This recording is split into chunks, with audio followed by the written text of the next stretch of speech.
Alright, so let's just show you how this weight belt goes on. So you want to stick it, you want it to sit in between your rib cage and your hip bones. So it might be a bit uncomfortable. You want to get it as tight as you can on whatever loop you can get the hole in, or if you've got a clasp, get it as tight as you can with that clasp. It's not the most flattering thing. You will get a fat roll, and girls, it's okay.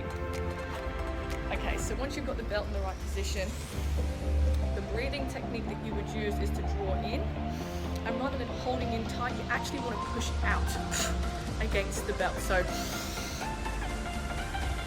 you'll feel a lot of pressure through here. You'll feel your abdominal wall push against the belt. You don't want to be tight from here and stuck in. Same rules apply. Rib cage is down, and push against this hard. That's going to create that tension through your abdominal wall against the external force. Very different. It's very tricky to master, so practice that, and again, make sure you're at the toilet before you try this.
Alright guys, let's talk about wrist straps.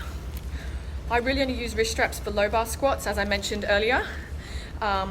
In a low bar, particularly if your shoulder mobility isn't the best, your wrists may start to do this a little bit, or even if your shoulder mobility is pretty good, just generating tightness through your upper back like this in a low bar position, there is going to be a slight bend, and there's a lot of force going through your wrists. So the straps just provide a little bit of support there. Let me just show you how to put these on. You get hooks, hook your thumb through, and it's going to go around the wrist. You're going to get it nice and tight. Keep looping it, pull it tight, loop it, and then get it on there. So now when you're holding the bar, your wrists are a lot supported. So I'm going to show you a low bar squat now using these wrist straps, but without the belt. One thing I want to point out with the low bar is I actually set the bar height one peg down from a high bar. Purely because of how low it sits on your back, it's more comfortable to get in a lower position than being too high and having to get on your tiptoes to unrack. So just bear that in mind if you're switching between a high bar and a low bar.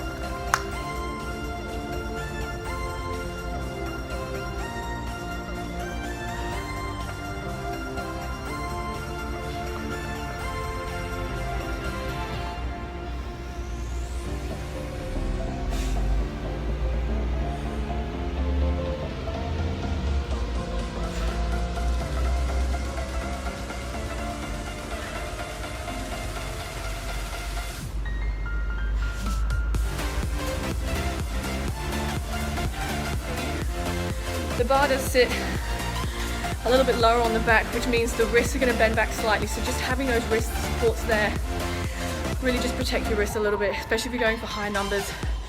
A lot of volume, a lot of load going through your poor little wrists. Having some straps is a great way to save them.